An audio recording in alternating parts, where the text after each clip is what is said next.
enhancing. I love this. I'm really excited about all this. I do think poor Wuk Lamat looks a little skeletal and a bit too shocked. You've never seen a cat do long lips? I don't think I've when they're doing the back foot scratch and they do the. But they get those little teeth out and they do the like the face. Wuk's just doing long lips. That's a cat thing. It's fine. Later, we seem to confirm that it is not Bedchild. It is some new villain pulling the strings. Top left, do you think is the guy in front of the screen? Yeah. Oh, I don't think so. I think that's Bedchild. The doctor. Wait, they're not wearing a lab coat. That's not a lab coat. Look at that. They're just wearing a normal ass lab coat. And then look at that. That ain't a lab coat. Look at how much shoulder is exposed. You don't think? Look at the hair. Look at the hair. You think he's not living? It's casual? anime. You can't say they're the same person based on hair. They only have like 20 haircuts. Yeah, but so you have to go on color, and the color's pretty close. I think these are the same people. All right. I'm calling it now. Not the same people. Also, go back to the art. It looks like they're in a wheelchair, bro. They're sick. They got an IV. That looks like they're sitting in a Solution 9 wheelchair. I don't think that's the same character. I don't know if that's just the background. I mean, I can see what you're saying. It could be, and they may occasionally sit down. But father of sick kid, that'd be interesting. That could be a twist. They do tend to have the same haircuts. That is a way they do tend to link. You can mess around, but characters that way. And it looks like there might even be the little IV thing right there. Okay. Because that's the hand blocking, and it'd be showing blue from behind. Okay. Oh, okay. All right. That's your strongest evidence yet. All right, I'll give you that. I would like it to be sick kid because I think that's a very strong thread to pull, but we can just leave that as emotional. And we're not going to age him up. That was a kid. And he could get a new Anduin model, and we're all like, hey, whatever, it's fine. There's so much exposed shoulder. It's like, are they going to have two outfits? Is dad also sick? Can't leave the lab? Found a way to keep himself alive, but he's got to stay in the lab? I think that the lightning sickness is an obvious for what's happening here, right? Yeah.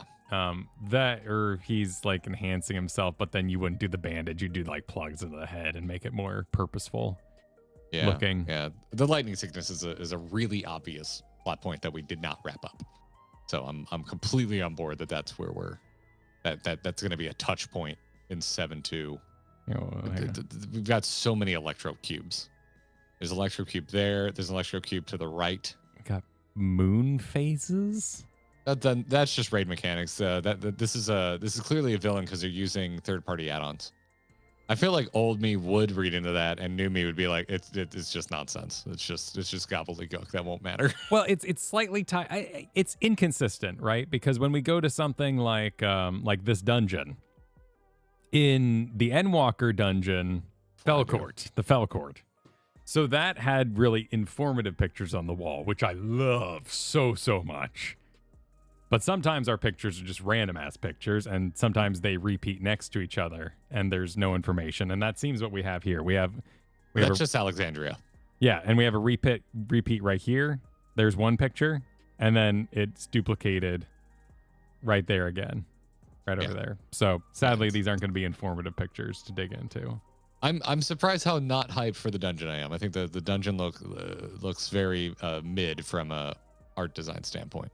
I think the dungeon definitely progresses. They're showing the first half. The previous live letter that we'd be thinking of showed the dungeon in its bloody Resident Evil glory, and that was part of the more official trailer posts. So this is the first boss. And then we get to what is probably the trial directly following it. They said it was the trial. Right? Your cook is you're cooking more on order. And I'm saying dungeon trial combo. It's a story element. It's not even predictable. It works. It is a functional storytelling device, and I really like it. Journey, boss battle, bigger boss battle. Absolutely works well. And so we can assume that this is below.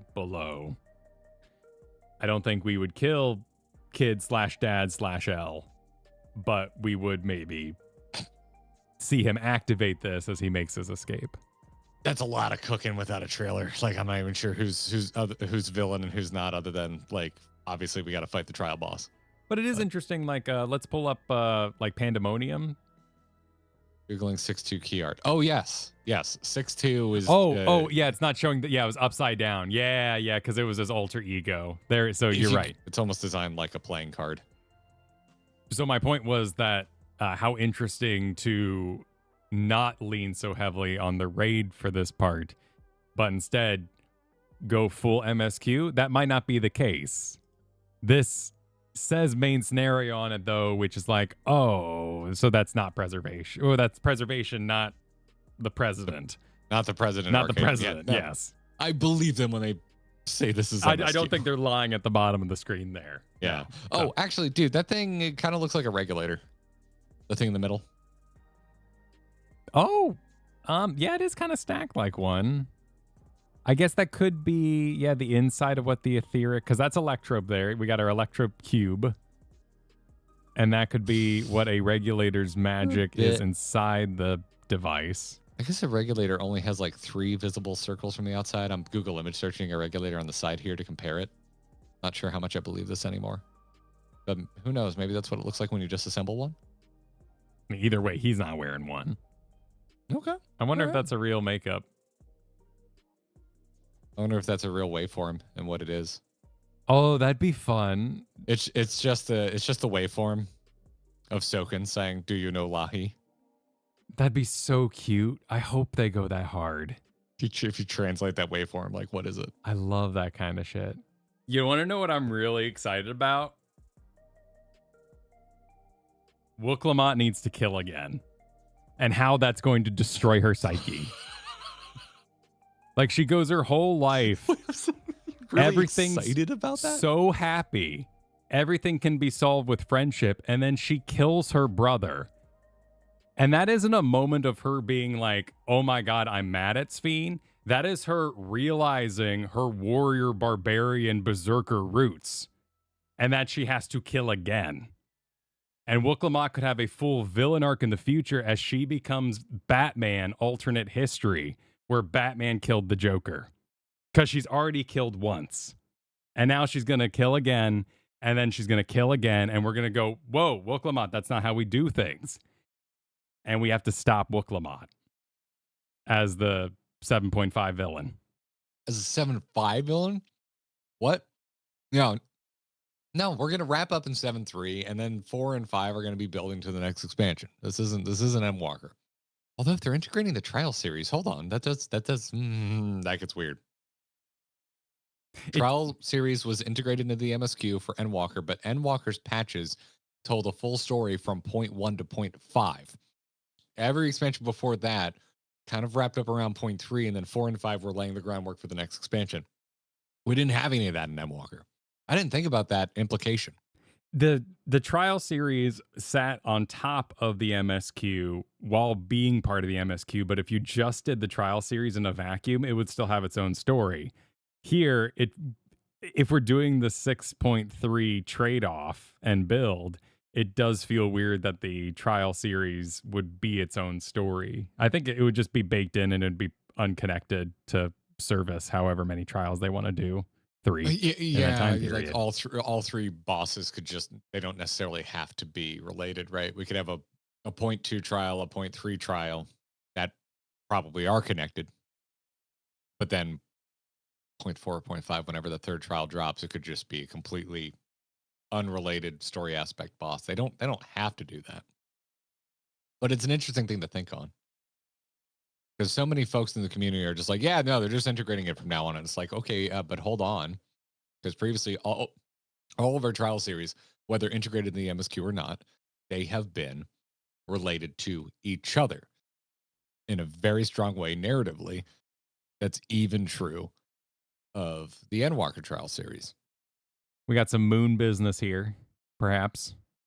Looks like, a little reference to some moon business. This one I have no freaking idea. It looks like Baxter Stockman. Like some kind of... I can barely even make that out. Yeah, some sort of fly monster. Probably a feral beast for the Arcadian. Yeah, probably. Or yeah, it could be a feral beast or a Tyrol Vidral. I love the look of this thing. That just looks cozy. Whatever that might be the field operation at night. I think that's field operations now that I'm looking at it. Yeah. Knowing what I know now. This is such a good picture. I freaking love this. She looks really cool. I love that. Where do you think we're heading with that? Like, I'm assuming the climax is going to be in 7-3 for this evil fake Sphene line. But we can't just fight Sphene, right? We already fought Sphene. Even if it's evil Sphene, they got to find some new twist on it. Do we just fight Sphene's like human model because she turned into a giant robot for the trial at the end of 7.0? Do we fight just human-sized Sphene and maybe there's like a bunch of ad mechanics, like because she can just make a bunch of herself or something? We were inside living memory. We went inside a computer and then we went inside a computer, right? So that robot was not real. That was her manifestation of herself connected to living memory. Oh God, I hadn't really thought about the implications of that. So preservation did not build her interphos and load her into a giant robot. That was just her program to be the world conquering, energy sucking vampire that she had to become. We're basically Troning. Like everything in there was a digital, like a virtual representation. Yeah, so you could still have a true form Sphene. I keep waiting for them to directly tie themselves to Alexander. And Alexander in FF9 is directly connected to the main city in that game. And Alexandria is kind of shattered. So I just keep waiting for them to be like, oh, that bridge is out. Where did that used to connect to? You know, we need a little hint. And does evil Sphene possess real Sphene's ability to like summon in structures and buildings and like terraform on the fly? That could be another fun thing to play with a boss encounter. Yes, because good Sphene's personal trial would be that she's no longer connected to anything. She's completely unplugged. She's just a real person again. Yeah. And that gravitas of losing that connection with her, like she cares so much for her people, not only because she's a super sweet person, but she literally feels every single soul that she interacts with, and she can feel their happiness. And if they die happy, which is why the systems were made the way they are, so they're taken away, then she experiences that happiness as well. So I think you do have Sphevil plugged in order to amplify that lost connection. The necklace on the art is interesting. Let's take a look. Does she have a necklace? It does look like it matches. You got a little green gembly in there? Yeah, I'm pretty sure we got it all. Looks like we got the crown. We're missing the side, but that just might be artistic interpretation to not add tangents on the upper edge. Yeah, it's easy to chalk a lot of that up to artistic interpretation or simplifying for the sake of the piece of art. Yeah, it doesn't seem like there's really anything in there. No, I wouldn't read into that too much. I love this thing so much though. This mantis crazy beast. It looks like Alien Encounter from Disney World. It's so handsome. It's just the monster corner. There's another thing above that, and then to the left of that, you got the Skull Island baddie running around. Yeah, some of these might just be references to things that we're going to be fighting out on the occult zone. It could be. It seems like the occult zone is going to be time bubbles and random bosses from all over the length of Final Fantasy XIV. Which but they also just showed us like dinosaurs. Like we're just going to be fighting dinosaurs and statues. Which awesome, bring it. I love fighting statues. Yeah, old technology that's just enchanted statues. That's a big one for me. And then this like crazy, like you got an ice dragon. Like look at that sick guy. Look at that ice dragon thing up there. That looks sweet. More dragons. Makes you think it's ice. Well, look, he's got like these little jets out his back. It's got his kind of mouth is all glowing blue. The smoke is, obviously pink, but they made a really handsome dragon for the Alliance raid. Recolor that guy, use him more. He was great. He was super solid. And then we got Tracer just smiling. Yeah, I guess it could be. Well, who's graffiti fell? And why were they like, you love her now, but how will you feel? I'm like, what do I? Don't tell me how I feel. Do I know this person? I feel like sus. I feel like I don't. Yep, no regulator. No, doesn't look like a regulator. Could maybe be hiding behind the left side of her hair, but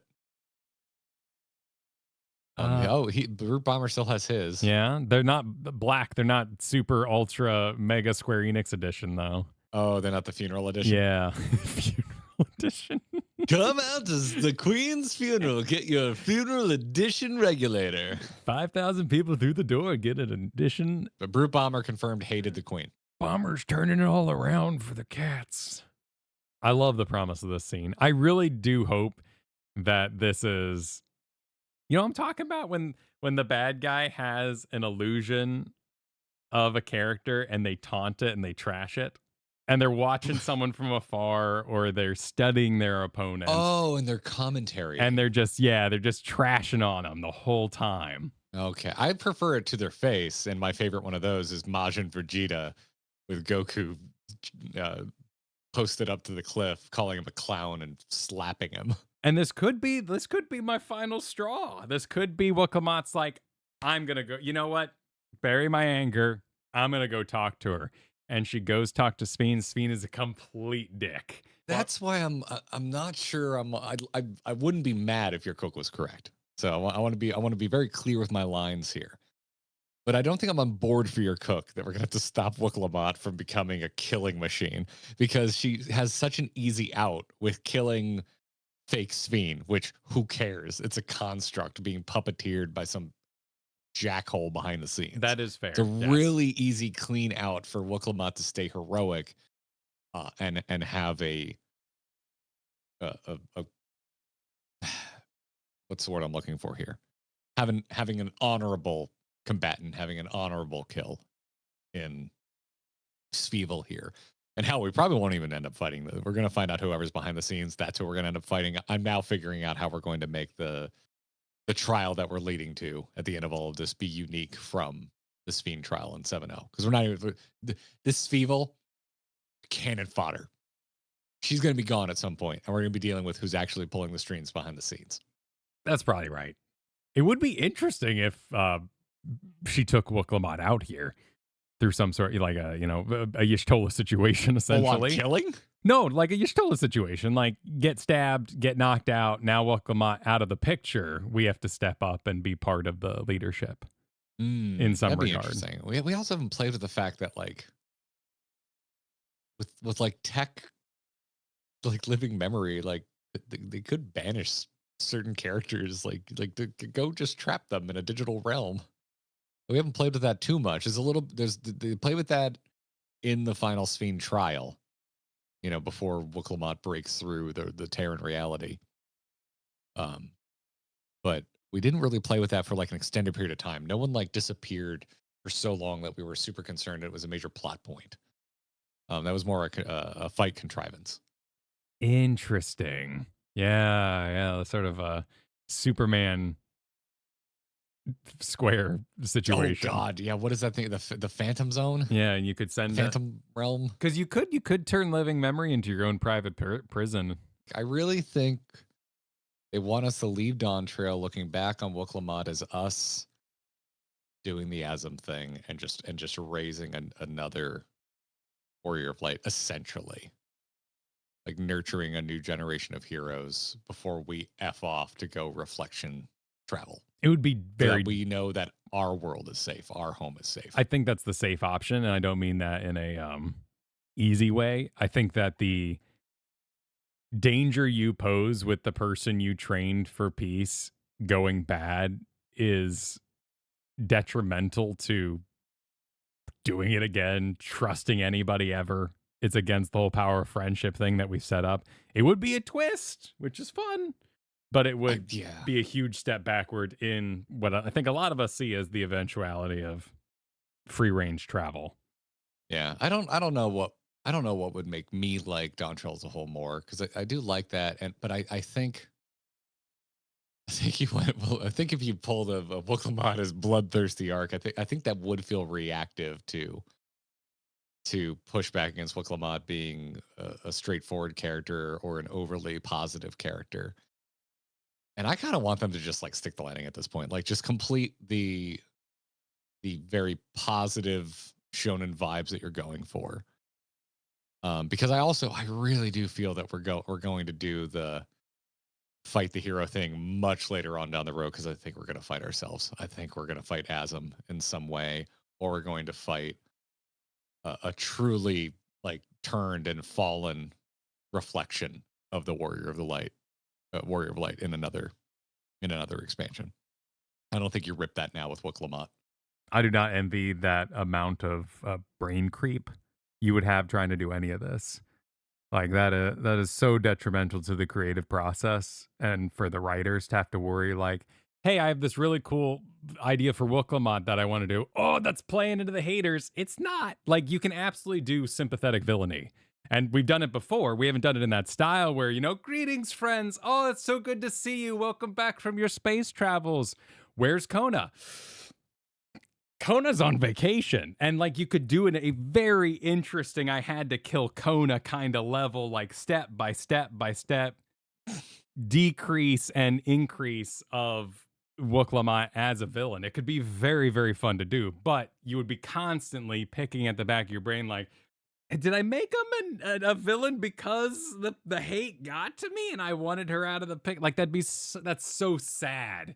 And it's why I praise like the comedy of the trolley in Shadowbringers, because somebody found that funny. Somebody woke up one day and said, I'm going to drill this into the ground because this is hilarious. And it had zero influence on memes or preach years later. Yeah. Yeah. But they would never escalate it to Wuk killing Kona. No, There's no way. that's an extreme example, right? Never gonna happen. And that would be if you played this like long con style, 4 expansions out, and you just really wanted to what a twist this business. It's all about the Warrior of Light raising a new generation of heroes at home that the Warrior of Light can F off on their multi-reflection Asm hopping adventure. Safe bet. So I'll take my risky bet for fun and profit because it's worth more. Like betting on the Jaguars for the Super Bowl. It's worth a lot of money. It's probably not going to happen, but I may win huge. I got news for you, Kyle. It's definitely not happening in 2025. I've seen the bar in Las Vegas where they have like the chances, and Jaguars is like every time huge freaking money. So I'm going for it. I also am really excited to see what they do with Wuk Lamat, because I think Wuk Lamat was very strong in 7.1. I really liked the knee down fail. I think the anger at Sphene was excellent, and I think there's a lot of exploration to go for her. So this makes me excited to see. And the distress face that she seems to be experiencing with her need to kill again. As it realizes, oh my God, I'm going to have to kill again. You're reading into this so much, and I love it. Do not stop. Do not stop reading into long lips. We'll see what We're happens. focusing on Cryo here. We're still in back rooms, though, so I don't think any big Cryo stuff's going down. Okay. This looks like a conversation between conversations of these 2 points of... That's not the same room. No, this looks kind of like the living memory entrance. I'm not really sure where this is. Almost living memory interior. This is a tricky It's kind one. of drab and yellow, but it's not stone. It's definitely metal behind them. I don't know where that is. It's very simplistic metal. Yeah, but it's not Solution 9 colored. Did it get deactivated? Would it lose its glow for any reason? There's a lot of greebly around. I guess as you get closer to the circle, it's more simplistic. What about the let's actually check the background behind Trial Boss. That could be like a if we can look through the glow of the exploding roses. No, that's definitely still in the temple, in the throne. You got the curtains and all. Yeah, Sure so seemed like it. that's very much like a throne room kind of setup. Yeah, excited to see where it goes, man. I really like the tease at the end of 7-1, even though I know it means that we're going to be waiting even longer to kind of reconcile what's going on with the key. But I like this whole evil Sphene plotline. And so far it seems like we don't need to talk about Zeralja anymore, and I'm really happy about that. Would preservation put themselves inside of a Tyrol Vidral? Why is that a cook you're arriving at? Well, why'd we rip putting people inside bunnies? What are we gonna do with that? Feral Soul? And you got the combat prowess of your thing, and then the Arcadian folks had taken it so far that they transformed, and same thing happened to the guy at the end of the Vanguard dungeon who became a snake. That's when Dumb like that. you activate it super duper big. His kind of sounded like he's gone too far, it'll never transform back, but these guys clearly can, but they get the ethereal sickness on the back end. So we're heading towards wrapping up some plot points, but I wonder what the deal in theory are initial experiments with involve lesser creatures, but in time I'm confident we'll be able to bring even the mightiest under our control. And this was when they were attempting to gather up the feral souls, and they're like, you overload them and they transform and you can't control them. However, we learn that we can reverse the process and put their soul into the giant rabbit, and you can control a rabbit that way to make a more powerful warrior. So why go digest Valley Garmonda and use his power when you can climb inside Valley Garmonda? I mean, it's basically what Xenos was doing with Shinryu. Like, yeah, it's very primal adjacent in that way too. I don't see it being a major plot point. Maybe a minor one for the sake of giving us some stuff to fight. But I would be surprised if they went really deep down the Feral Soul rabbit hole into 7-2 and 7-3, because it's like we're still going to explore Feral Soul with Arcadian. That's a lot of Feral Soul. It is exploring it in the raid and in the MSQ. I think you could divide it and say we explore the sickness in Arcadian with Wicked Thunder sympathetic plot, and we do the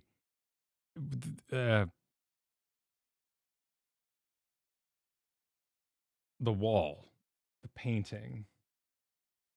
Didn't we revisit the painting recently? Why did we end up there? What are we talking about? The cave with the giants. Why did we go back to that room and talk? That was a side. That was one of the optional dungeons. It was okay. Us there. Okay, yeah, that was an optional quest. Yeah, which does unlock when the game's over, but is optional. Yep. Yeah, it is. It is technically optional, though. If you're playing at endgame, I don't think a lot of players consider it optional because you need that expert roulette unlocked. Are there any Vidral in the wall paintings that we could pull from for preservation to pilot? Because a classic storyline that you have is weak body, big robot. And everybody loves Jujutsu Kaisen and Iron Man. And like it is a trope. Your body is weak, your robot is cool. It'd have to be something besides a Vidral, because then you're just fighting a Vidral again. We already fought a Tyrol Vidral. But what if it's a really rockin' Vidral? And that's why I'm thinking about the painting on the wall. Like, could you rip that? Could you be like, hey, look at that, look at those tears falling. Look at that cloud. Well, this is how I cook on future things. I think about what are we reusing and what are we not, and that's why I'm like, well, I know there's one more major trial. And I know we're not going to fight Sphene Robot again because we already did that. And I'm fairly certain we're not going to fight a Tyrol Vidral again. Everyone would be like, oh, we already did that. What a not great way to wrap this all up. This is where I was like, I miss Emmett Selk. This is no Emmett Selk presentation, and I miss him so much. Oh, yeah. Finding this at Media Tour made my mind run wild. And then getting to this Stoic Chronicler, man, not even important enough to have a character name. just rattling off, and this is our history. I was just like, And it wasn't voiced this either. is Yeah, yeah, it wasn't voiced. It should have been yeah. voiced. This is this was a personal low point for me in Dawn Trail. You got Zeus up there, purple Zeus. Got not the purple again. You got purple Zeus. And you got Sun. Check out those lizards getting down on the sides. Uh yeah, I don't think there's any Vidral in here outside of unless you read lizard. All those I mean, birds are. there's giant birds in the sky, you know. Oh, I guess there is kind of snake. Oh, there's Valley Garmonda in the corners. You can see up there. Yeah. But yeah, there's not really a wealth of like super badass Vidral hiding in here, which would be fun. Yeah. This is a good example of probably my biggest like gripe against Dawn Trail. It's like, to me, I look at a lot of Dawn Trail, particularly before we get to Solution 9, as all of the interesting stuff happened before we got here. It's all about the past and talking about what happened before we got here. There was conflict, there was strife, there was bringing people together. You get to go on the Disney Jungle Cruise version of this, where we simulate trials based on the interesting things that already happened.